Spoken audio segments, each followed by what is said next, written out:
Hello दोस्तों, आप सभी लोगों का एक बार फिर से स्वागत है अपने YouTube channel NRJ online classes में। तो आज है 5 सितंबर। तो 5 सितंबर के जितने भी करंट अफेयर के इम्पोर्टेंट क्वेश्चन बनेंगे उन सभी को हम लोग डिस्कस करेंगे। तो अब हम लोग अपने देखते हैं आज के मोटिवेशनल थॉट को। मोटिवेशनल थॉट है कि जो अपने कदमों की काबिलियत पर विश्वास रखते हैं वो अक्सर मंजिल पर पहुंचते हैं। जैसा कि अब आप लोग ऐसे तैयारी कर रहे हैं और मन में विश्वास नहीं है कि हम ये पेपर हम पे निकलेगा कि नहीं, तो कैसे ये हो पाएगा। तो जैसे विश्वास रखना चाहिए कि पेपर हम पे निकलेगा और हमें नौकरी मिलेगी। तो ऐसे ही कहा गया है कि जो अपने कदमों की काबिलियत पर विश्वास रखते हैं वो अक्सर मंजिल पर पहुंचते हैं। तो चलो शुरू करते हैं आज का क्वेश्चन और देखते हैं। क्वेश्चन नंबर पहला है कि हाल ही में किस पूर्व राष्ट्रपति का निधन हो गया है। तो इसके जो ऑप्शन आप लोगों की स्क्रीन पर है और जो आप लोगों को राइट ऑप्शन बताना है। तो पहला क्वेश्चन है कि ऑप्शन है R.K. नारायण, दूसरा है प्रणब मुखर्जी, तीसरा है ऑप्शन शंकर दयाल शर्मा या इनमें से कोई नहीं। तो राइट ऑप्शन इसका जो है वह है ऑप्शन नंबर बी, यानी कि जो प्रणब मुखर्जी जी का भी हाल ही में निधन हो गया है। भारत के पूर्व राष्ट्रपति व भारत रत्न प्रणब मुखर्जी का 31 अक्टूबर को निधन हो गया है। वह 84 साल के थे। मुखर्जी देश के 13वें राष्ट्रपति थे। वह 2012 से 2017 तक इस पद पर रहे थे। उनके सम्मान में देश भर में 7 दिन का राजकीय शोक की घोषणा की गई है। कितने दिन का? 7 दिन का राजकीय शोक की घोषणा की गई है। अब हम लोग बात करते हैं अपने नेक्स्ट क्वेश्चन की। नेक्स्ट क्वेश्चन की पहली तिमाही में भारत की GDP कितने प्रतिशत घट गई है। तो आप लोगों को बताना है कितने प्रतिशत घट गई है। तो इसके जो ऑप्शन हैं वह आप लोगों की स्क्रीन पर हैं। तो इसका जो राइट ऑप्शन आप लोगों को बताना है। इसका जो राइट ऑप्शन है वह है ऑप्शन नंबर ए, यानी कि जो पहली तिमाही में भारत की GDP है वह 23.9% घट गई है। चालू वित्त वर्ष की पहली तिमाही में देश की GDP 23.9% कमी आई है। पिछले 40 साल में पहली बार GDP में कमी आई है। विश्व बैंक ने इस साल देश की अर्थव्यवस्था में 3.2% की कमी आने का अनुमान जताया था और IMF ने GDP में 4.5% का अनुमान जताया था और ADB ने 4% की कमी आने का अनुमान जताया था। अब हम लोग बात करते हैं अपने नेक्स्ट क्वेश्चन की। नेक्स्ट क्वेश्चन है कि ओणम त्यौहार किस प्रदेश में मनाया जाता है। तो आप लोगों को बताना है कि वह किस प्रदेश में मनाया जाता है। इसके जो ऑप्शन है वह आप लोगों की स्क्रीन पर है। तो आप लोगों को इसका जो राइट ऑप्शन बताना है। ऑप्शन है इसके केरल, तमिलनाडु, कर्नाटक व इनमें से कोई नहीं। तो इसका जो राइट ऑप्शन है वह है ऑप्शन नंबर ए, यानी कि केरल राज्य में ओणम त्यौहार मनाया जाता है। ओणम त्यौहार खास तौर पर खेतों में फसल की अच्छी उपज के लिए मनाया जाता है। ओणम दक्षिण भारत में विशेषकर केरल राज्य का त्यौहार है। ओणम पर खास तौर पर चावल, नारियल के दूध और गुड़ डालकर खीर बनाई जाती है। अब क्वेश्चन में बात आई है केरल की, तो हम लोग केरल के बारे में जानते हैं।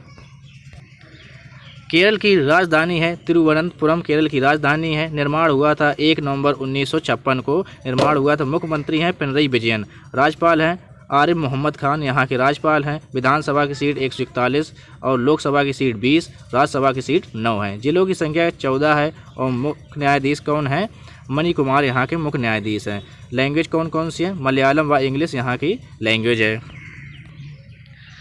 हम लोग बात करते हैं अपने नेक्स्ट क्वेश्चन की। नेक्स्ट क्वेश्चन है कि किस राज्य में मेजर ध्यानचंद योजना का शुभारंभ किया गया है। तो इसके जो ऑप्शन है वह आप लोगों की स्क्रीन पर है। ऑप्शन है उत्तर प्रदेश, महाराष्ट्र, गुजरात, असम। तो आप लोगों को इसका जो राइट ऑप्शन बताना है। इसका जो राइट ऑप्शन है वह है ऑप्शन नंबर ए, यानी कि उत्तर प्रदेश राज्य में मेजर ध्यानचंद विजय पथ योजना का शुभारंभ किया गया है। उत्तर प्रदेश सरकार द्वारा शुरू मेजर ध्यानचंद विजय पथ योजना की शुरुआत की गई है। इस योजना के तहत उत्तर प्रदेश राज्य में 19 अंतर्राष्ट्रीय खिलाड़ियों के घरों तक पक्की सड़क बनाई जाएगी। इस योजना से लाभान्वित होने वाले 19 अंतर्राष्ट्रीय खिलाड़ियों में से कुछ हैं, वो कौन कौन से हैं? भारतीय तेज गेंदबाज भुवनेश्वर कुमार और पूर्व तेज गेंदबाज प्रवीण कुमार और पीयूष चावला व मोहम्मद कैफ हैं। अब क्वेश्चन में बात आई है उत्तर प्रदेश की, तो हम लोग उत्तर प्रदेश के बारे में जानते हैं। उत्तर प्रदेश की राजधानी क्या है? लखनऊ। और मुख्यमंत्री योगी आदित्यनाथ हैं। गवर्नर आनंदीबेन पटेल यहाँ की गवर्नर हैं। मुख्य न्यायाधीश कौन है? गोविंद माथुर यहाँ के मुख्य न्यायाधीश हैं। राजकीय पशु भारत सिंगा, राजकीय पक्षी सारस और राजकीय फूल पलाश है। राजकीय वृक्ष अशोक का वृक्ष है। लोकसभा की सीट 80 है, राज्यसभा की सीट 31 है और विधानसभा की सीट 404 है। उत्तर प्रदेश का एक पड़ोसी देश है, वह कौन सा है? नेपाल उत्तर प्रदेश का एक पड़ोसी देश है। नेक्स्ट क्वेश्चन है कि राष्ट्रीय लोक वित्त एवं नीति संस्थान का निदेशक किसे नियुक्त किया गया है? तो आप लोगों को इसका जो राइट ऑप्शन बताना है। इसके ऑप्शन है पिनाकी चक्रवर्ती, पिनाकी घोष, हितेश शर्मा या इनमें से कोई नहीं। तो आप लोगों को इसका जो राइट ऑप्शन बताना है। तो इसका जो राइट ऑप्शन है वह है ऑप्शन नंबर ए। पिनाकी चक्रवर्ती को राष्ट्रीय लोक वित्त एवं नीति संस्थान का निदेशक नियुक्त किया गया है। अर्थशास्त्री पिनाकी चक्रवर्ती को राष्ट्रीय लोक वित्त एवं नीति संस्थान का निदेशक नियुक्त किया गया है। वह 15 अक्टूबर से कार्यभार संभालेंगे और चक्रवर्ती रतिन रॉय का स्थान लेंगे। भारतीय रिजर्व बैंक के पूर्व गवर्नर उर्जित पटेल ने हाल ही में NIPFP के चेयरमैन का पद संभाला है। परीक्षा की दृष्टि से जानते हैं कि राष्ट्रीय लोक वित्त एवं नीति संस्थान की स्थापना कब हुई थी? वह 1976 को हुई थी। मुख्यालय नई दिल्ली में है और चेयरमैन कौन है? चेयरमैन यही है, उर्जित पटेल जी चेयरमैन है। नेक्स्ट क्वेश्चन की बात करते हैं कि किस राज्य में 31 अक्टूबर 2020 से सी प्लेन सेवा की शुरुआत होगी? तो किस राज्य से होगी? तो इसके जो ऑप्शन आप लोगों की स्क्रीन पर हैं। तो ऑप्शन है महाराष्ट्र, गुजरात, असम, उत्तर प्रदेश। आप लोगों को इसका जो राइट ऑप्शन बताना है। इसका जो राइट ऑप्शन है वह है ऑप्शन नंबर बी, यानी कि गुजरात राज्य में 31 अक्टूबर 2020 से सी प्लेन सेवा के शुभारंभ होगा। पहली बार गुजरात में सी प्लेन सेवा 31 अक्टूबर 2020 से शुरू की जाएगी। सी प्लेन सेवा अहमदाबाद के साबरमती रिवर फ्रंट से गुजरात में केवड़िया के स्टैचू ऑफ यूनिटी तक निर्बाध और किफ़ायती हवाई यात्रा प्रदान करेगी। सरदार वल्लभ भाई पटेल की जयंती पर शुरू की जाने वाली सी प्लेन सेवा का संचालन स्पाइस जेट एयरलाइंस करेगी। परीक्षा की दृष्टि से जानते हैं गुजरात के बारे में। गुजरात की राजधानी क्या है? गांधीनगर गुजरात की राजधानी। मुख्यमंत्री हैं विजय रूपाणी और राज्यपाल कौन है वहाँ के? आचार्य देवव्रत वहाँ के राज्यपाल हैं। अब हम लोग बात करते हैं अपने नेक्स्ट क्वेश्चन की। नेक्स्ट क्वेश्चन की कौन सा माह पोषण माह के रूप में मनाया जाता है? तो वह कौन सा माह है? इसके ऑप्शन है वह आप लोगों की स्क्रीन पर है। सितंबर, अक्टूबर, नवंबर, दिसंबर। तो इसका जो राइट ऑप्शन है वह है ऑप्शन नंबर ए, यानी सितंबर माह को पोषण माह के रूप में मनाया जाता है। केंद्र सरकार के द्वारा सितंबर 2020 को पोषण माह के रूप में मनाने की घोषणा की गई है और पोषण माह के दौरान MyGov पोर्टल द्वारा फूड एवं न्यूट्रिशन क्विज और मेमे प्रतियोगिता आयोजित की जाएगी। इससे पहले पोषण माह सितंबर 2018-19 में मनाया गया था। देश में एक भारतीय कृषि फंड बनाया जा रहा है जिसमें प्रत्येक जिले में पैदा होने वाली फसलों और उनके पोषण मूल्यों के बारे में पूरी जानकारी होगी। नेक्स्ट क्वेश्चन है कि ब्लूमबर्ग बिलियनियर्स इंडेक्स के अनुसार तीसरे सबसे बड़े अमीर व्यक्ति कौन बने हैं? तो वह कौन बने हैं आप लोगों को बताना है। इसके ऑप्शन आप लोगों की स्क्रीन पर हैं। Elon Musk, Mukesh Ambani, Mark Zuckerberg या इनमें से कोई नहीं। तो इसका जो राइट ऑप्शन है वह है ऑप्शन नंबर ए, वह बने हैं एलन मस्क बने हैं। फेसबुक इंक के सह संस्थापक मार्क जुकरबर्ग से आगे बढ़ने के बाद स्पेस एक्स व टेस्ला के प्रमुख एलन मस्क दुनिया के तीसरे सबसे अमीर व्यक्ति बन गए हैं। ब्लूमबर्ग बिलियनियर्स इंडेक्स के अनुसार जुकरबर्ग की जो आय वह कितनी है? 110.8 बिलियन डॉलर की तुलना में मस्क की आय है 115.4 बिलियन डॉलर की संपत्ति है, आय नहीं, यहाँ संपत्ति है इनकी। और इसके अलावा जेफ बेजोस की पूर्व पत्नी मैकेंजी स्कॉट लॉरियल ऐसे की उत्तराधिकारी फ्रैंकोइट्स बेक्टोकोट्स मेयर को हराकर दुनिया की सबसे अमीर महिला बन गई हैं।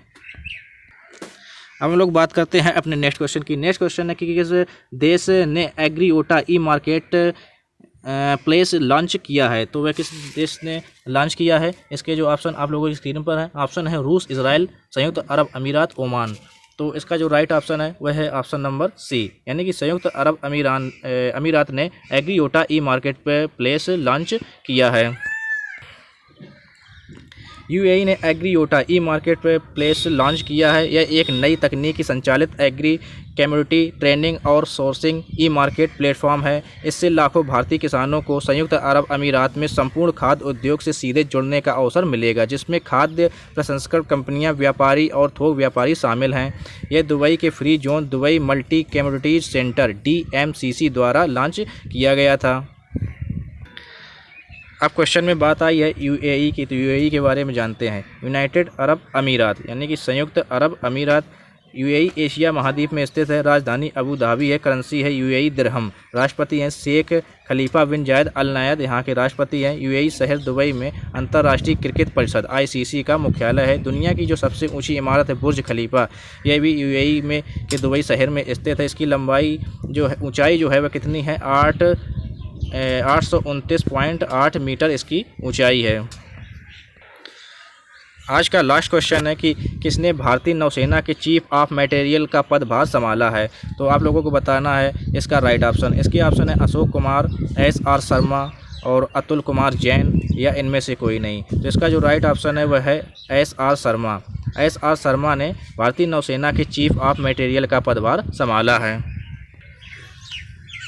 वाइस एडमिरल SR शर्मा ने भारतीय नौसेना के चीफ ऑफ मटेरियल का पदभार ग्रहण किया है। अपने 3.5 दशक के कार्यकाल में एडमिरल शर्मा ने भारतीय नौसेना की विभिन्न क्षमताओं वाले विंध्यागिरी, राणा कृष्णा और मैसूर जैसे नौसेना पोत पर अपनी सेवाएं दी हैं। इससे पहले वह फ्लैग अधिकारी के रूप में नौसेना मुख्यालय के मटेरियल IT और सिस्टम के सहायक के प्रमुख रूप में सेवा दे चुके हैं। परीक्षा की तरफ से जानते हैं नौसेना की स्थापना, जो भारतीय नौसेना की स्थापना कब हुई थी? 1612 में इसकी स्थापना हुई थी। आदर्श वाक्य क्या है? स्वयं नो वर्णः। नौसेना दिवस 4 दिसंबर को मनाया जाता है हर साल। नौसेना के प्रमुख कौन है? एडमिरल करमबीर सिंह या नौसेना के प्रमुख हैं।